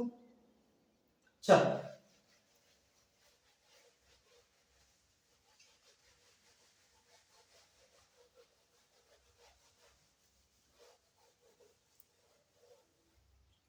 देखो ये जो रिएक्शन है इसको मैं एक तरीके से और बताऊंगा, अगर अभी भी कंफ्यूजन है, देखो CH3 CS double bond CH2 और इसकी रिएक्शन HCl से करवानी है, अपन को पता नहीं चल रहा कि कौन सा मेन प्रोडक्ट बनेगा, कुछ भी नहीं करना, आप दोनों तरफ से भेज, मैं इसको इस तरफ भी भेज दे रहा हूँ तो इससे मुझे ये बनेगा भाई, अगर मैं इसको इस तरफ भेजूं तो मुझे कार्बोकेटाइन क्या बनेगा CH3 CH CH2 नेगेटिव और इसके ऊपर पॉजिटिव आ जाएगा, और इसको मैं जो है वो इस तरफ भेज दूं तो इससे मेरे को जो है वो क्या बनेगा CH3 CH नेगेटिव और CH2 पॉजिटिव, दो चीजें बन रही है मेरे पास, एक ये कार्बोकेटाइन बन रहा है, मेरे पास एक ये कार्बोकेटाइन बन रहा है, इन दोनों में से ज्यादा स्टेबल कार्बोकेटाइन कौन सा है? भाई आप सभी को पता है इलेक्ट्रॉन सनी योगात्मक अभिक्रिया के अंदर इंटरमीडिएट कार्बोकेटाइन बन रहा है, आपको यहाँ पे ये बताना है कि ज्यादा स्टेबल कार्बोकेटाइन कौन सा है। सर ये 2 डिग्री कार्बोकेटाइन है और ये 1 डिग्री कार्बोकेटाइन है सर, इसका मतलब ज्यादा स्टेबल कौन सा हो जाएगा 2 डिग्री। भाई कार्बोकेटाइन की स्टेबिलिटी आपको मैंने बताई थी 3 डिग्री सबसे ज्यादा स्टेबल, उसके बाद 2 डिग्री, उसके बाद 1 डिग्री, तो 2 डिग्री वाला ज्यादा स्टेबल है, 2 डिग्री वाला अगर ज्यादा स्टेबल है तो जो प्रोडक्ट बनेगा वो 2 डिग्री वाले पे तो बनेगा, CH पॉजिटिव है तो पॉजिटिव के साथ कौन आएगा नेगेटिव आएगा, इसमें भी यही आ रहा है। कोई भी तरीका अपनाओ, अगर आपको ऑर्गेनिक केमिस्ट्री समझ में आ गई ना, कोई सा भी तरीका बनाओ सवाल का उत्तर वही निकलेगा, समझ गए मेरी बात को? इस सवाल को हमने 3 तरीके से कर लिया, एक तरीका मार्कोनिकॉफ रूल लगा दो, दूसरा तरीका नहीं आ रहा मार्कोनिकॉफ रूल तो पॉजिटिव और ये डबल बॉन्ड के इलेक्ट्रॉन किस तरफ शिफ्ट होंगे वो देख लो, वो भी नहीं आ रहा कौन सा कार्बोकेटाइन ज्यादा स्टेबल बन रहा है वो देख लो, तीनों में से कोई भी एक तरीका अपना लो, है ना। सबसे बेस्ट है आप ये देख लो कार्बोकेटाइन कौन सा स्टेबल बन रहा है ना। नॉर्मली सवाल के अंदर मार्कोनिकॉफ रूल लग जाएगा, और मार्कोनिकॉफ रूल मतलब 1 सेकंड का काम है। फिर आपको पता है कि नेगेटिव पार्ट वहां जोड़ना है जहां पे हाइड्रोजन कम है।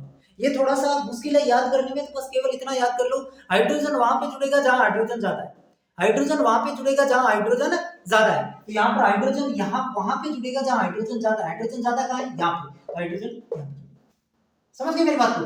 हाइड्रोजन वहां पे जुड़ेगा जहां हाइड्रोजन ज्यादा है, हाइड्रोजन ज्यादा इसके पास है तो इसके साथ हाइड्रोजन जुड़ेगा। इतना आसान है, बस 1 सेकंड का सवाल है, 1 सेकंड।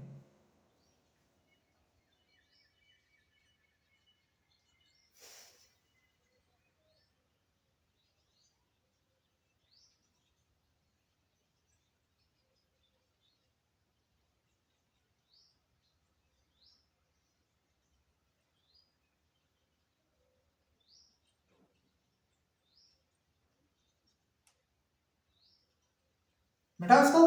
चलो अब अपन पढ़ेंगे मुक्त मूलक योगात्मक अभिक्रिया। अब अपन को क्या देखना है? मुक्त मूलक योगात्मक अभिक्रिया। एक स्पेशल कंडीशन थी, मैंने आपको बताया था मुक्त मूलक योगात्मक अभिक्रिया कौन देगा? एल्केन ही देते हैं, लेकिन एल्केन की रिएक्शन जब HBr के साथ करवाते हैं, पेरोक्साइड की उपस्थिति में करवाते हैं, तब वहां पर जो है वो कौन सी अभिक्रिया होती है? मुक्त मूलक योगात्मक अभिक्रिया होती है। ठीक है ना? मुक्त मूलक योगात्मक अभिक्रिया, यानी कि इसके अंदर मुक्त मूलक का निर्माण होगा, इसके अंदर प्लस माइनस नहीं बनेंगे, इसके अंदर क्या बनेंगे? मुक्त मूलक योगात्मक अभिक्रिया बनेगी। ठीक है ना? कंडीशन क्या थी? कंडीशन ये थी कि कोई भी एल्कीन की अभिक्रिया अपन को करवानी, जैसे कि मैंने यहाँ पे कह दिया CH3 CH double bond CH2, ये एल्कीन है। एल्कीन की रिएक्शन हमें HBr से करवानी है और पेरोक्साइड की उपस्थिति में करवानी है, पेरोक्साइड की उपस्थिति में करवानी है। यहाँ पे पेरोक्साइड H2O2 भी लिखा हो सकता है, तो ये भी एक पेरोक्साइड है। अगर ये रिएक्शन पेरोक्साइड की उपस्थिति में करवानी है तो अब यहाँ पे मार्कोनिकॉफ रूल नहीं लगेगा। नॉर्मली इस प्रकार की जो एल्कीन की रिएक्शन HBr से होती है तो अपन मार्कोनिकॉफ रूल लगाते हैं, भाई प्लस माइनस में तोड़ दिया इसको, H प्लस कर दिया, Br माइनस कर दिया, H प्लस Br माइनस कर दिया, फिर मार्कोनिकॉफ रूल लगा दिया कि हाइड्रोजन वहां जाएगा जहां पे हाइड्रोजन ज्यादा है, हाइड्रोजन वहां जाएगा जहां पे हाइड्रोजन ज्यादा है, तो Br अपने आप इस पे चला जाएगा। यही तो होता था मार्कोनिकॉफ रूल। ठीक है ना? लेकिन यहाँ पे प्लस माइनस थोड़ी हो रहा है, यहाँ पे तो मुक्त मूलक बनेंगे, यहाँ पे तो फ्री रेडिकल बनेंगे। तो यहाँ पर जो कंडीशन काम आती है उसको अपन कहते हैं एंटी मार्कोनिकॉफ, एंटी मार्कोनिकॉफ। और एंटी नाम आते ही आपको पता चल गया कि मार्कोनिकॉफ का इसमें क्या करना है? उल्टा करना है, एंटी मार्कोनिकॉफ। एंटी मार्कोनिकॉफ को अपन परोक्साइड प्रभाव भी कहते हैं। क्या कहते हैं? परोक्साइड प्रभाव भी कहते हैं या खरास प्रभाव भी कहते हैं। ये तीनों नाम आपको ध्यान रखना है। इसके अंदर ये वाला रूल लगेगा, एंटी मार्कोनिकॉफ, यानी कि मार्कोनिकॉफ का जस्ट उल्टा। मार्कोनिकॉफ का क्या होता है? ये जस्ट उल्टा होता है। क्या हो जाएगा? नेगेटिव पार्ट द्विबंध से बंधित, बंधित उस कार्बन पर जाएगा, उस कार्बन पर जाएगा जहां हाइड्रोजन ज्यादा हो, है ना? पहले वाले का जस्ट उल्टा करना है, एंटी है ना पहले वाले का, तो जस्ट उल्टा कर दो, एंटी मार्कोनिकॉफ। तो इसके अंदर अपन का कौन सा लगेगा? एंटी मार्कोनिकॉफ, यानी कि नेगेटिव पार्ट Br कहां पे जाएगा? Br जाएगा इसके पास, यानी कि प्रोडक्ट ये बनेगा इसमें CH3 CH2 CH2 Br, ये इसके अंदर मेजर प्रोडक्ट बनेगा। मुख्य उत्पाद क्या बनेगा? ये वाला। तो इस चीज को स्पेशली ध्यान रखना, स्टार मार्क करके, कि मुक्त मूलक योगात्मक अभिक्रिया में एल्कीन की रिएक्शन अगर HBr के साथ पेरोक्साइड की उपस्थिति में हो रही है तो वहां पर एंटी मार्कोनिकॉफ रूल लगाना है। ये ध्यान रखना है। बस सवाल अगर आपके सामने दिख जाए उस समय आपके दिमाग में फट से आना चाहिए यहाँ पर कौन सा लगेगा, एंटी मार्कोनिकॉफ लगेगा या फिर मार्कोनिकॉफ लगेगा। ठीक है ना? चलो ये चीज आपको समझनी है, और ये केवल HBr पे लागू होता है। ये एंटी मार्कोनिकॉफ रूल जो है ना, ये केवल HBr पर लागू होता है, केवल HBr पर लागू होता है, HF या HCl पर नहीं। ठीक है ना? कैसे? इसी को जैसे मैंने यहाँ पे ये लिख दिया CH3 CH double bond CH2 और इसके साथ HCl लिख दिया, या HF लिख दिया, कुछ भी लिख दिया, और इधर मैंने यहाँ पर जो है वो पेरोक्साइड H2O2 लिख दिया। तो अब यहाँ पर एंटी मार्कोनी का नहीं लगेगा, यहाँ पे मार्कोनी का भी लगेगा। यहाँ पे ये बनेगा product CH3 CH Cl CH3, ये इसके अंदर मेजर प्रोडक्ट होगा।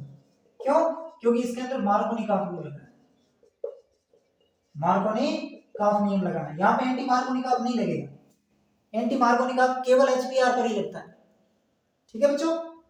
और अगर मैंने इसको ऐसे भी लिख दिया जैसे कि ये CH3 ये CH डबल बॉन्ड CH2 और केवल HBr से रिएक्शन हो रही है, यहाँ पर मैंने पेरोक्साइड कुछ भी नहीं लिया, तब भी उत्पाद जो है ना ये यही बनेगा CH3 CH CH3 Cl, तब भी यही प्रोडक्ट बनेगा। यहाँ पे अगर मैं पेरोक्साइड नहीं ले रहा हूँ तो भी यही प्रोडक्ट बनेगा। ये प्रोडक्ट केवल तभी बनेगा जब HBr भी हो पेरोक्साइड भी हो। समझ रहे हैं मेरी बातों को? समझ में आ रहा है कि नहीं आ रहा मुझे बताओ? आ रहा है? चलो नोट करो इसको। अब बहुत सारे बच्चों को डाउट होगा कि सर इसमें ऐसा क्यों होता है, मेजर प्रोडक्ट ये क्यों बढ़ता है, मार्कोनिक आपके जैसा नहीं बढ़ता, क्यों? तो उसके लिए थोड़ी सी मैकेनिज्म समझ लो, है ना। वैसे मैकेनिज्म आपसे कोई नहीं पूछेगा, लेकिन फिर भी अपनी संतुष्टि के लिए देख लो एक बार।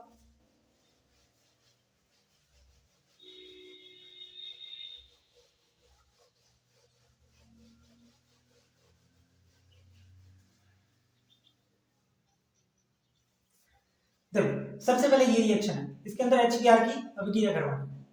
मैकेनिज्म की अगर मैं बात करूं, अगर HBr की रिएक्शन करवानी है तो ये HBr है। सबसे पहले ये HBr के अंदर क्या होता है, समांश विखंडन, समांश बंध विखंडन होगा और उससे मुक्त मूलक बनेंगे। एक मुक्त मूलक ये बन गया, एक मुक्त मूलक ये बन गया, है ना। मुक्त मूलक योगात्मक अभिक्रिया क्या बनेंगे, मुक्त मूलक बनेंगे HBr से, एक H का मुक्त मूलक एक Br का मुक्त मूलक। अब देखो हमारे पास क्या है, CH3 CH double bond CH3 sorry CH2, ठीक है। अब यहाँ पर अटैक करेगा कौन, पहले Br अटैक करेगा, पहले कौन अटैक करेगा, Br अटैक करेगा, ठीक है। Br जो फ्री रेडिकल है वो अटैक करेगा, कहाँ पे करेगा, एक बार इस पे करेगा, एक बार इस पे करेगा, एक बार इस पे कर दिया, ये भी एक मुक्त मूलक, ये भी एक मुक्त मूलक, एक बार इस पे करेगा, एक बार इस पे करेगा। देखो एक बार जैसे कि मैंने यहाँ पे कर दिया, ये CH3 ये CH ये CH2 और एक बार इसने यहाँ पे अटैक कर दिया, ठीक है ना। एक बार इसने अटैक कहाँ पे कर दिया, CH3 CH Br CH2, एक बार ये मुक्त मूलक है, एक बार ये मुक्त मूलक।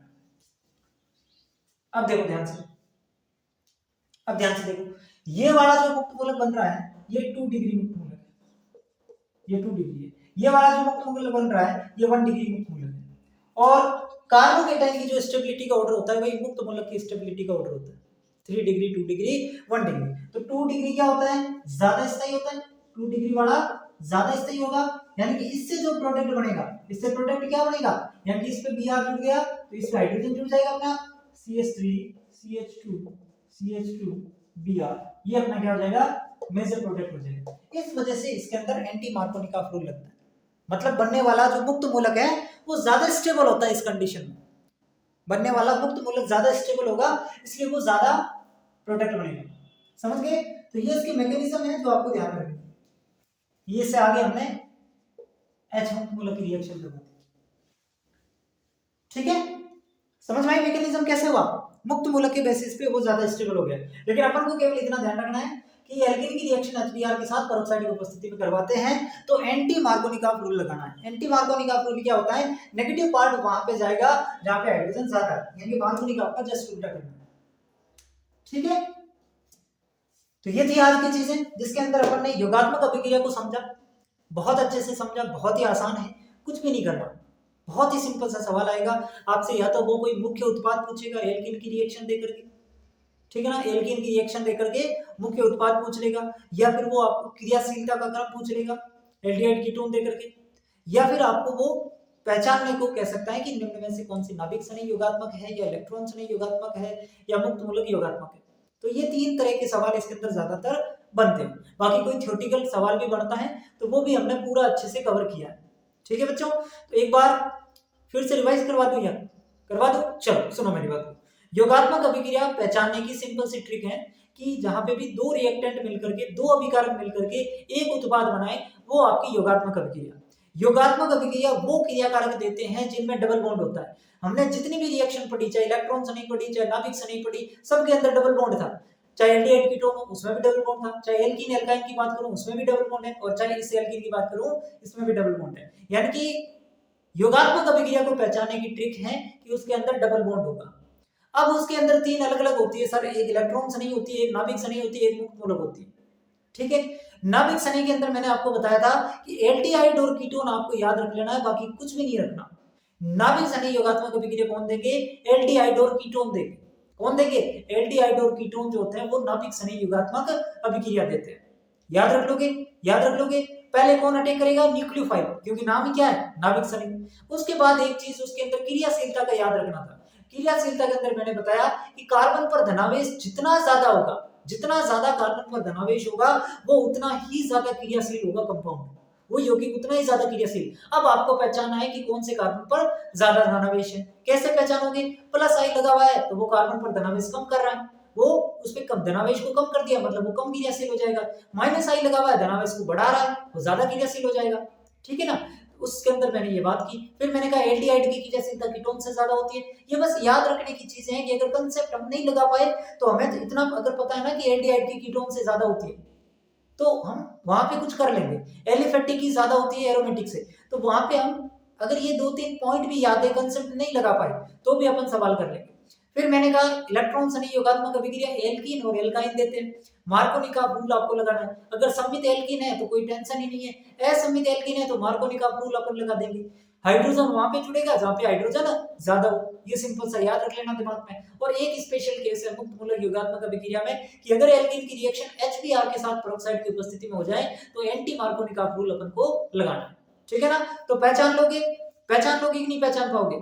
बहुत आसान है। अगर आपसे सवाल दे जाए कि इनमें से कौन सा इलेक्ट्रॉन से नहीं है, कौन सा नाभिक से नहीं है, तो पहचान लोगे? Yes sir. दूसरा सवाल आपसे क्रियाशीलता का पूछ लेंगे, बता दोगे प्लस चार्ज किस पे ज्यादा स्टेबल है। ठीक है, तीसरा आपसे पूछ ले कि सबसे ज्यादा उत्पाद कौन सा बनेगा, यानी कि मुख्य उत्पाद कौन सा बनेगा, तो बता दोगे। बहुत ही आसान है, कार्बोकेटाइन की स्टेबिलिटी देख लेना और इसके अंदर फ्री रेडिकल की स्टेबिलिटी देख लेना। ठीक है, तो ये सारी की सारी चीजें आज की क्लास में अपन ने डिस्कस की। नेक्स्ट क्लास के अंदर अपन प्रतिस्थापन अभिक्रिया को पढ़ेंगे और अगली क्लास में एलिमिनेशन रिएक्शन यानी कि विलोपन अभिक्रिया। ठीक है ना, आज की क्लास कैसी लगी कमेंट करके जरूर बता देना। अपने दोस्तों के साथ ज्यादा से ज्यादा जितना हो सके इसको शेयर करें ताकि हर उस विद्यार्थी के साथ, हर उस विद्यार्थी को ये क्लासेस फ्री की जो चल रही है वो मिले और वो भी लैब असिस्टेंट बनने का जो सपना है उसको साकार कर सके। ठीक है, तो आज की क्लास में इतना ही रखते हैं। बहुत बहुत धन्यवाद आपसे।